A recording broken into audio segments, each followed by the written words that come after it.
Votre invité à présent dans la grande interview en direct sur Boursorama, c'est Jean-Hervé Lorenzi, fondateur du Cercle des économistes. Bonjour Jean-Hervé, tous mes voeux. Tous mes voeux aussi, et puis tous mes voeux à Ecorama. Bon, longue vie à nous tous. Bon, juste avant, on était avec Christophe Rameau, des économistes atterrés, qui nous a dit à quel point cette réforme n'était ni urgente ni utile. Pourtant, le président de la République nous dit que cette réforme est indispensable, et on comprend que s'il faut la faire maintenant, c'est qu'elle est urgente. Est-ce que cette réforme des retraites est urgente et indispensable ? Oui, enfin, les chiffres là sont. Je ne sais pas ce que dit M. Rameau, mais les chiffres. Il dit que le gouvernement reprend à chaque fois les scénarios du pire du corps et qu'en fait, il n'y a pas tant de déficit que ça et qu'il n'y a pas de quoi s'exciter, quoi, en gros.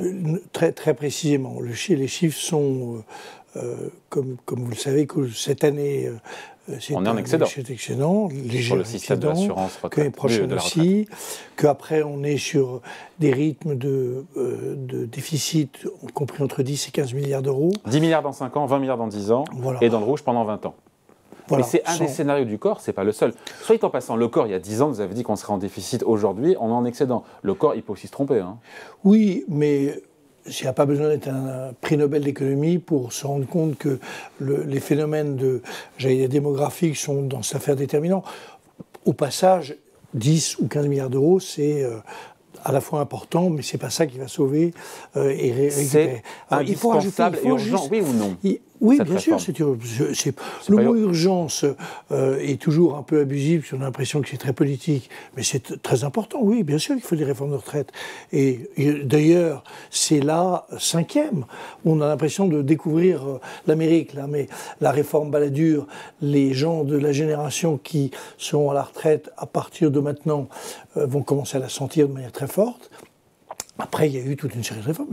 Il y a eu donc 4 réformes. Donc la dernière, c'est Mme Touraine, la réforme sur les annuités. Donc tout ça n'a rien de nouveau. Est-ce qu'il n'y a pas une autre réforme qui braque moins les Français et tous les syndicats qui sont unis? J'en parlais avec Laurent Berger sur une autre antenne qui me disait, en gros, on aurait pu allonger la durée de cotisation, on aurait pu contraindre plus les entreprises pour augmenter le taux d'emploi des seniors. Il y avait peut-être une alternative plus que augmenter, reporter l'âge légal, qui est une promesse de campagne. Que veut faire le président de la République pour montrer qu'il est réformateur? Vous voyez que vous changez un peu de terrain. Vous m'avez posé la question, est-ce qu'il faut faire cette réforme? Oui, il faut la faire. Est-ce que c'était le mot urgent entre nous, qu'elle ait lieu en janvier ou en juin? Le monde ne va pas s'arrêter de tourner.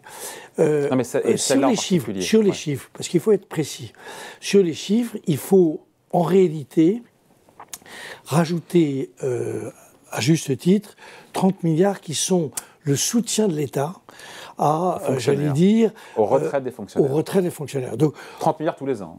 30 milliards pour les ans. Alors, ça existe, et donc on l'a toujours considéré comme une espèce d'évidence, on le sort des calculs.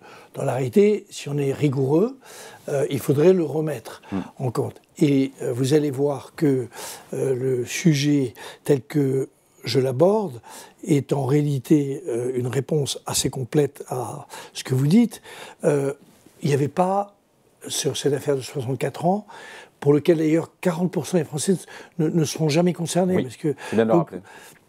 Donc cette affaire est mise un peu en valeur, au fond, sur un terrain politique. Le vrai sujet, ce qui apparaît dans cette opération, c'est que les Français ne sont évidemment pas plus paresseux que les autres. C'est du baratin, ça. Entre 30 et 52, 53 ans, le taux d'activité des Français est légèrement supérieur à la moyenne européenne. On n'a pas à rougir. Donc, le problème, c'est aux extrêmes, on le sait bien. C'est quand on rentre trop tard au marché du travail et on en part trop tôt. Et cette histoire de présenter souvent les Français comme n'ayant en tête que la RTT est une plaisanterie, parce que pourquoi est-ce qu'à 29 ans et demi, brutalement, les gens deviendraient des gens très travailleurs, et à 59 ans et demi, ils se remettraient de le dire. C'est tout simplement un problème beaucoup plus profond et beaucoup plus important sur lequel on a, à plusieurs d'ailleurs, vraiment essayé de mettre la lumière et l'accent pour le débat économique dans notre pays. Les taux d'activité sont très faibles aux deux extrémités du marché du travail. C'est à ça qu'il fallait s'attaquer. Oui, enfin, pour le moment, il n'y a rien du tout. Ouais. Et plutôt que de s'intéresser inlassablement à ce que va penser l'UNSA ou FO, je me tourne vers le MEDEF et la CPME en leur disant, mes amis, il va falloir maintenant s'interroger sur la raison pour laquelle nous sommes le seul pays au monde de pays de notre nature, sur notre niveau, qui considèrent qu'à partir de 50 ans, on commence à sortir les gens, que la formation professionnelle à partir de 50 ans s'intéresse, plaisanterie, c'est une plaisanterie, mais à la cuisine végane et à la culture aztèque, et que... Je ne sais plus quel syndicaliste, pour aller dans votre sens, Jean-Hervé, disait que si on augmente de 10 points le taux d'emploi des seniors, on règle le problème. Oui, alors attendez. On règle le problème du déficit des retraites. Oui, alors le chiffre, puisque c'est nous qui l'avons fait, on a un modèle, c'est une chaire TDTE qui a la chaire transition démographique. C'est un syndicaliste, je ne sais plus lequel. Oui, mais tout le monde. Je crois que c'est FO d'ailleurs, je crois que c'est FO qui l'a... Tout ça se fonde sur sa modélisation que je n'ai pas fait, donc vous voyez, je suis modeste, mais que c'est l'équipe de cette chaire a fait. En réalité, elle montre il y a deux chiffres qu'il faut retenir, trois chiffres qu'il faut retenir. Premier chiffre, c'est que si on augmente de 10%, les 56% passent à 66%, on a 850 000 personnes qui travaillent en plus, ce qui fait de la richesse. Hein, c'est quand même ça qui crée de la richesse. Si on était comme des Suédois, vous voyez, on serait, moi je pourrais être blond, parce que vous voyez, j'ai plus de cheveux, donc tout est permis. C'est votre rêve. Tout est permis, mon rêve. On aurait 1 700 000 emplois de plus, si on était comme les Suédois, sur le marché du travail.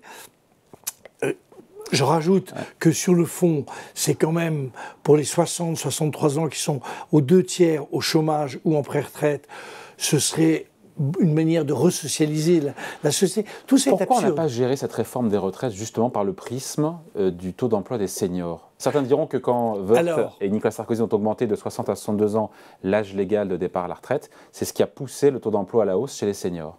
Alors, c'est vrai que c'est un moyen incitatif de pousser un peu plus. Enfin, ça, on est toujours, entre 60 et 62 ans, quelle que soit l'affaire, on est toujours à 30% ou 33% de gens qui...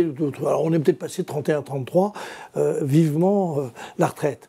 Donc, il y a un problème qui est fondamental. Moi, j'ai une hypothèse qui vaut ce qu'elle vaut. Il faut bien voir que le sujet de l'emploi et de l'appétence pour l'emploi n'est pas du tout un problème moral, c'est un problème très compliqué à la société française. Je pense que l'origine de toute cette affaire est liée, non pas aux 60 ans de Mitterrand, mais bien avant, à un paradoxe. C'est Raymond Barre qui lance les pré-retraites, 1 million. Les pré-retraites, 1 million, à partir de 75. Et donc l'idée que la pré-retraite, le mot pré-retraite, c'est en réalité un moyen de résoudre les problèmes macroéconomiques de notre pays, puisqu'on commence à avoir du chômage, on atteint le million à cette période-là, sous Giscard. Et donc, il y a une espèce dans l'inconscient français, cette idée au fond que la pré-retraite ou la retraite, tout ça, c'est le moyen de résoudre les problèmes. Et du coup, ça fait maintenant 40 ans qu'on se tartine ces taux d'activité, notamment des jeunes, parce que c'est quand même horrible. Donc vous êtes favorable à cette réforme du gouvernement des retraites, si tant est que le MEDEF joue le jeu et conserve, enfin le MEDEF et le patronat au sens large, les employeurs conservent leurs salariés entre 60 et 64 ans. C'est autrement plus compliqué de rajouter Vous avez dans cette opération, cette histoire de 64 ans, c'est vrai que c'est un peu, vous savez, comme dans les courses de taureaux, on agite le chiffon rouge. Les Français n'aiment pas ça quand leur retraite soit à faire depuis Mitterrand, depuis les 60 ans de Mitterrand. Bon, c'est comme ça. Deuxième aspect, il y a les annuités. Madame Touraine Marisol Touraine avait très bien introduit cette affaire. On accélère un peu. Comme le dit Berger, ça aurait été la meilleure façon de régler le sujet. Troisième sujet, alors on commence à traiter les vrais sujets. Pénibilité, il y a des boulots qui sont vraiment très difficiles. Carrière longue, qui sont maltraités, en réalité. Un gamin qui a démarré à 17 ans, en réalité, il a ses 44 trucs à faire, 44 annuités. Et puis, le sujet numéro 1 pour la croissance de notre pays, pour la richesse, pour la socialisation, pour la relation entre les générations, c'est évidemment le taux d'activité. Et je propose que le gouvernement, le président lance une grande conférence, quand tout ça aura été soldé. On est le royaume des conférences dans ce pays. Oui, mais enfin une grande conférence. Les grandes conférences sur l'emploi, ça a toujours joué sur les rapports entre les Français et l'emploi. Pourquoi est-ce que on a, dixit Adecco, qui a raison ou tort, hein. Mais l'ordre de grandeur est intéressant. Il y a 4,5 millions de postes de travail qui vont être créés cette année. Alors, je compte les gens qui sortent, les gens, etc., etc. 4,5 millions. 700 000 dans la restauration. Pourquoi les gens ne veulent pas? Parce qu'il n'y a pas de perspective. Le sujet, c'est qu'on a atteint un niveau où la bipolarisation du marché du travail, entre les qualifiés, vous, moi, relativement bien payés, oui. C'est très gentil, merci beaucoup. Et les non qualifiés qui n'ont aucune chance. Ça, c'est ça la nouveauté, de passer dans le royaume des qualifiés. Pourquoi voulez-vous qu'un gamin à 18 ans se dise « je vais être serveur, je n'ai aucune perspective, je gagne mal ma vie, conditions de travail difficiles ». Pourquoi voulez-vous qu'il fasse ça? Sur la réforme des retraites, vous la signez ou pas telle qu'elle est proposée par le gouvernement et qui non, va après, mettre du monde dans la rue a priori? Je pense qu'il va y avoir un débat au Parlement qui va changer un certain nombre de choses. Je pense que, honnêtement, l'affaire des 64 ans, je ne vais pas me faire que des amis, mais c'est quand même pas la fin du monde. Il ne faut quand même pas exagérer. Il y a 40% des Français qui ne sont pas concernés, que en réalité c'est étalé sur 10 ans, enfin, ou 8 ans, enfin, tout ça est un peu excessif, je trouve. On rend excessif. Je pense que ce qui n'est insuffisant pour le moment, c'est, je demande que les syndicats patronaux commencent à considérer que c'est la priorité, c'est le taux d'activité, d'insertion des jeunes et le maintien en emploi des plus âgés, la pénibilité et les carrières longues. Si on a ça, je le signe. On en est loin encore. On en est encore loin. Je signe comme je signe pour que mes cheveux repoussent. Oui, ah oui, c'est dire. Non, mais juste, cette réforme des retraites, elle nous est vendue un peu comme étant une réforme ultime. C'est un mensonge que de dire ça, parce qu'on regarde tous les 10 ans, on doit revenir... C'est normal, on a une démographie... Non, mais on n'aura pas réglé, on n'aura pas sauvé le système des retraites. Ça, c'est du baratin, qui n'est pas en danger, il n'y a pas de faillite, il n'y a pas de faillite du système des retraites. Bien entendu que non. Et tout ça a été, j'allais dire, anxiogène pour la jeunesse, qui considère à 75% qu'ils ne toucheront jamais de retraite. C'est absurde. C'est vraiment, on crée des problèmes là où il n'existe pas. Il y a besoin de réformer tous les 10 ans le régime de retraite parce que de manière progressive, le vieillissement de la population joue de manière massive. C'est évident. Le gros du vieillissement est derrière nous, nous a dit Christophe Rameau, des économistes atterrés juste avant. Qu'est-ce qu'il dit? Que le vieillissement, le gros de ce phénomène de vieillissement est derrière nous. Alors je ne veux pas du tout critiquer la parole d'un collègue, mais moi j'ai une chaire sur le vieillissement, donc je prétends à une... Bien sûr que non.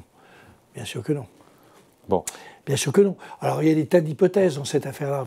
Il y a plein de variables. La variable, par exemple, immigration est déterminante, puisque c'est la solution employée, utilisée par M. Scholz.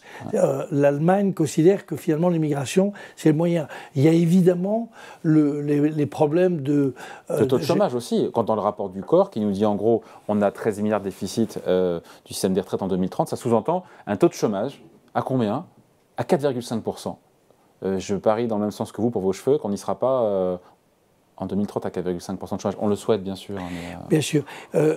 Dans les affaires, le taux de natalité est déterminant. Enfin, personne aujourd'hui ne peut affirmer que le vieillissement est derrière nous. C'est une...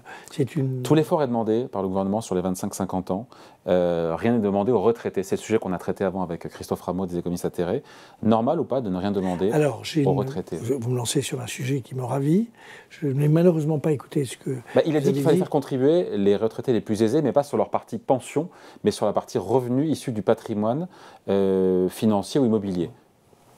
Donc il pensait un peu à vous. La question n'est pas celle-là, pardon de vous dire ça. Le vrai sujet que nous allons avoir à traiter, le vrai sujet que nous allons avoir à traiter, c'est non pas 13 milliards, mais d'après nos calculs, et puis tout le monde est à peu près d'accord, le doublement du coût de la dépendance. Et donc, ça, c'est un sujet très rapide, dans les 4-5 ans. Vous savez qu'aujourd'hui, on dépense collectivement 30 milliards d'euros. On va passer à, disons, de l'ordre de grandeur de 60 milliards d'euros. À quel horizon? 5-6 ans. Ça va très vite, très vite. Pourquoi vous liez les deux? Tout simplement parce qu'il va falloir le payer. Et que, en réalité, il n'y a pas 3 générations. Les jeunes, les actifs et les retraités. Les retraités, vous les divisez en deux. Il y a les retraités qui sont en bonne santé, profitent finalement de la vie, et tant mieux pour eux, en gros de 60 ans à 75 ans. Et après, quand même une proportion non négligeable de la population qui est dépendante. Problèmes majeurs qui sont apparus avec Orpea, avec tout ça, etc. Majeurs. Il n'y a pas aujourd'hui un EHPAD qui peut recruter une personne. Pas un EHPAD qui peut recruter une personne. Tout simplement parce que les conditions de travail et les rémunérations sont insuffisantes. Tout ça veut dire que l'énorme problème de financement que nous avons devant nous, c'est le deuxième sujet, plus important que les retraites, c'est le sujet du vieillissement. Je suis pour que la population des retraités participe plus, notamment cette population qui est devenue retraitée en bonne santé. Et pas des retraites. Non, pas particulièrement des retraites. Mais de la dépendance. De la dépendance. Et je suis, pour une raison qui est très simple, c'est qu'aujourd'hui, quand vous regardez, il faut être un tout petit peu précis dans ce qu'on raconte, aujourd'hui, les aidants qui jouent de manière massive, il y a 9 millions d'aidants, les gens qui aident leurs parents, qui sont mettons, en dépendance ou en difficulté, ce sont plutôt la deuxième partie des actifs, on va dire 45-60 ans. C'est cette génération-là qui fonctionne et il faut évidemment aujourd'hui gérer ce problème-là. Donc que les jeunes retraités participent de manière plus importante à cet effort-là, ça me paraît très logique et très satisfaisant sur le plan de la justice et de l'intelligence. Bon, réforme indispensable mais pas urgente. Les retraites, au final, si on fait une synthèse qu'on s'est dit là. Si, mais c'est ce mot urgence qui vous le prenez des séries américaines, vous le prenez à urgence, vous le prenez, arrêtez avec ce mot qui ne veut pas dire grand-chose, c'est évidemment qu'il faut réformer tous les 10 ans les retraites, tout simplement, c'est un problème et là on y est, voilà. Et c'est un showman qui nous le dit, Jean-Hervé Lorenzi, fondateur du Cercle des économistes, invité de la grande interview en direct sur Boursorama. Toujours un plaisir, salut.